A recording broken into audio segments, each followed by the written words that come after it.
Hey everybody, welcome back to the Personal Transformation Podcast. My name is Dan Storey, author of the Personal Transformation Blueprint. And in this episode, we're going to be talking about what to say when things get difficult. You know, there's going to be a time on any success journey where it feels like it's more uphill than downhill, or things like everything is against us, trying to slow us down and hold us back from achieving our goals. And at this point, our brain kicks in and starts throwing all of those things at us, the excuses, the reasons why we're going to fail, all of those elements of adversity.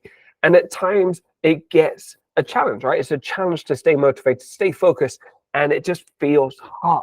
Okay. And so what we're going to do is we're going to look at what to say when things get hard, and maybe some of the things that we can do as well during those times to stay on track. Does it get hard for everyone? The answer is yes. Unfortunately, getting difficult, going through this period of hardship is a necessary part of the journey. And in the mid-1970s, it was psychologists Don Kelly and Darrell that developed their emotional cycle of change model. And what that did is it highlighted the 5 stages that people go through when they're attempting to make any significant changes in their lives. So the first stage we talked about is uninformed optimism. Uninformed optimism. So uninformed because we don't really know what's going on yet, but optimistic because it's full of excitement and fun. Right. And so think about starting anything new. There's always this excitement element. There's always something new and interesting. And oh, look what that does. And anything you do is a journey of exploration. Everything seems to be stepping up. Right. And anytime you try anything new, it's that beginner's luck thing. So, you know, imagine playing tennis. You pick up the tennis racket and like, oh, let me hit the ball over there. Right. And it's fun. Somebody on the other side hits it back to you and you hit it and it goes flying across the court to somewhere nowhere near where it's supposed to be. And you laugh it off, ha ha ha, because it's part of the process, right? You're enjoying it. You're optimistic. You think it's going to be fun the whole time. Okay. And after a while, you say, okay, we're going to start to play games. Then you start to play against people a little bit better than you. And you're like, oh, wow, they're pretty good. And how good could I be? Well, I don't know. It seems like it's going to take a long time to get to where we want to get to. Okay. And so once the newness has worn off a little bit, we end up in this stage of informed pessimism. And so it's two words, informed pessimism. Informed means you're a little bit more insightful. We have a little bit of an understanding of what it takes to be good at anything. And in this case, tennis, right? So we understand that you've got to master this stroke and the forehand and the backhand and volleys and serving and all those kind of things. So we're informed.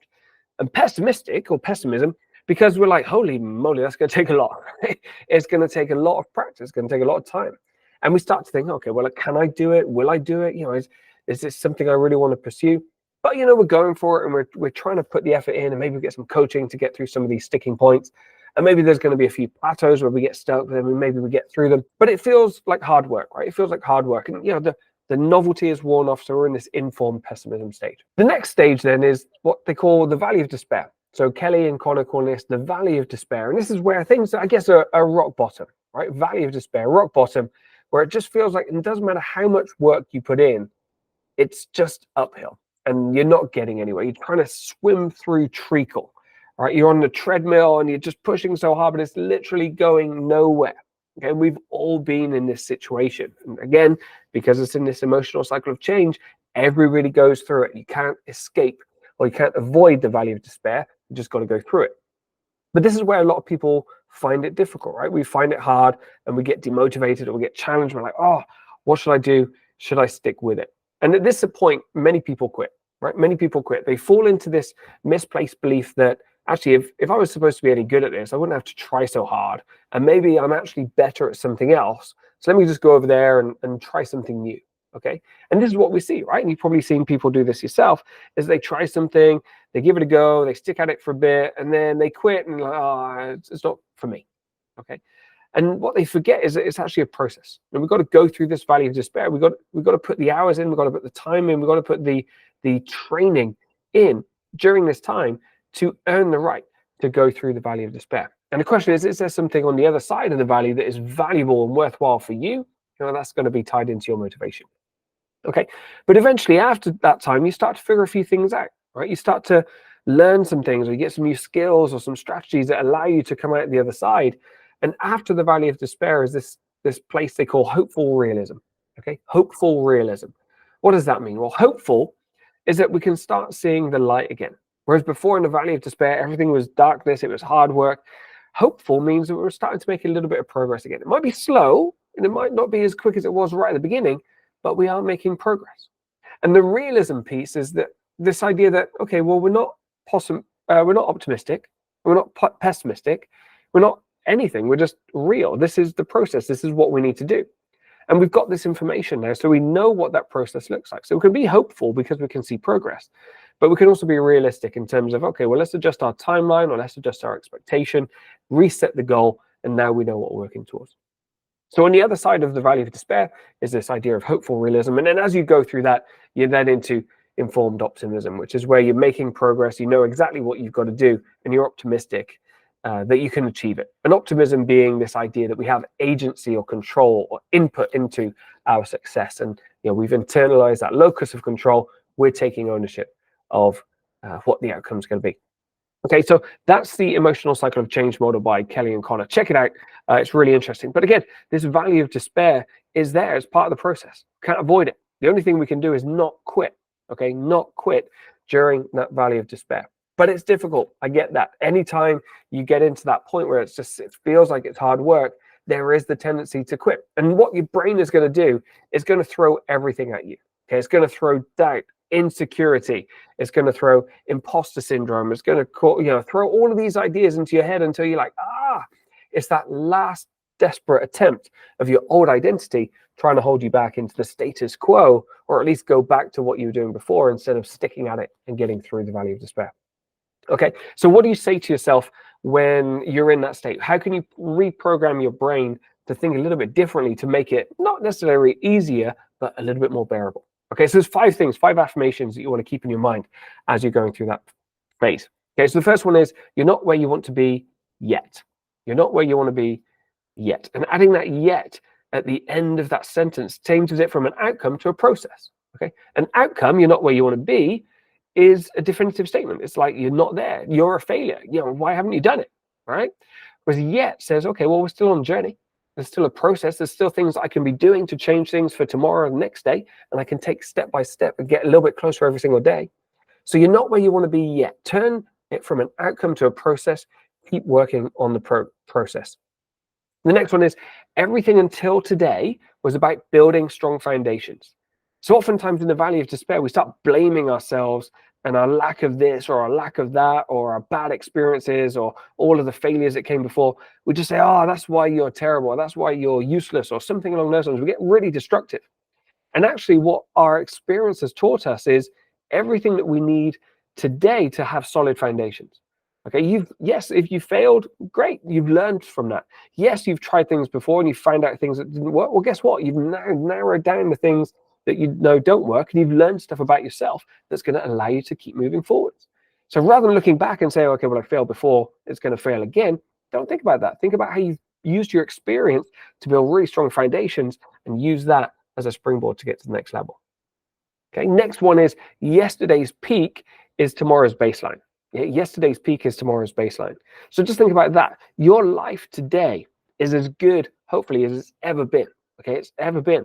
But you also know that if you get a little bit better today, that tomorrow is going to be even better.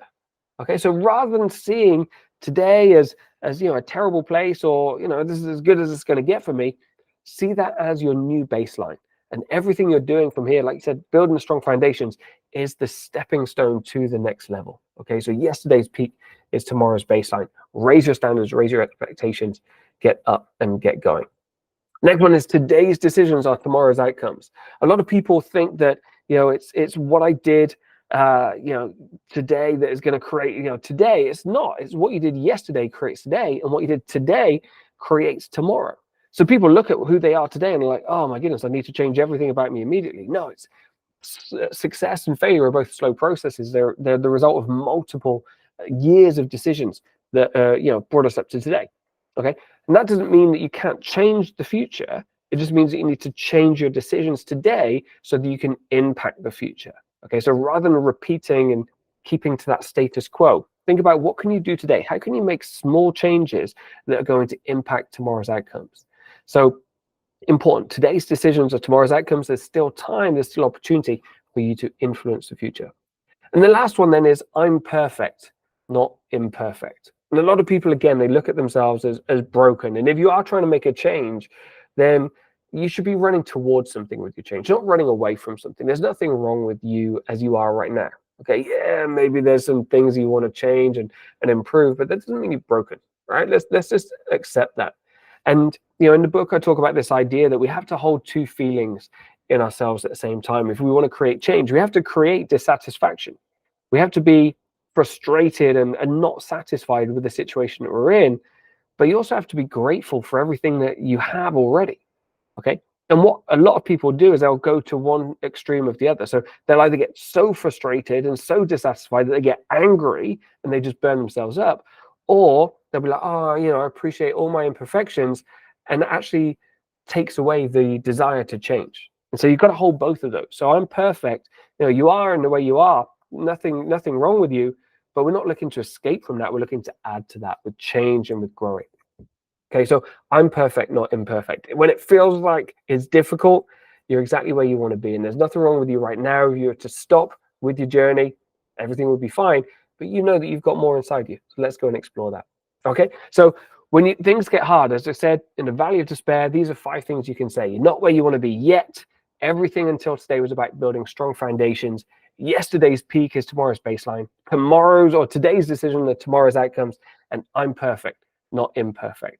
Keep programming your mind. Keep programming that positive psychology. A lot of our thoughts, especially in that valley of despair, are negative. Around about 80% of our thoughts are typically negative anyway. So find a way to make those thoughts a little bit more positive. Go back to your vision board and visualize your success. Kind of get into the mindset of seeing opportunity instead of challenge. Okay. Listen to audiobooks and podcasts that are going to fill you with the right kind of content in your mind that is going to generate opportunity and get you seeing things as exciting again. Check out motivational videos on YouTube to get you hyped up and excited, as opposed to just listening to music. Maybe just change what you're kind of digesting mentally. Then the other things you can do as well, spend some time around positive people. Those people, the ones you spend time with, that you just have a conversation with them, you're energized. Go and spend time with those people. They will G you up. Your peer group is so important to you. And then, like I said as well, feel grateful. Feel grateful for the opportunity, for the challenge. The challenge means that you've got something to learn and grow from. The last thing to do is, if you are feeling really stuck in your own head, is make it less about you. Okay. A lot of people think, oh, yeah, things are so hard, things are so hard. Well, stop. Go do something for someone else. Okay. And actually, by doing something for other people, not only do you make their lives better, but you also show yourself psychologically that you have enough. All right. And that, you've come a long way and that you're doing really well. Okay. So think about that. Think about, if it does feel hard, stop, go do something for someone else, come back, reapproach your challenges and your objectives. Okay. So hope that's been useful. Things to say when you get hard. Check out the emotional cycle of change model. I'll attach it to the podcast notes, so check that out, and I'll see you on the next episode.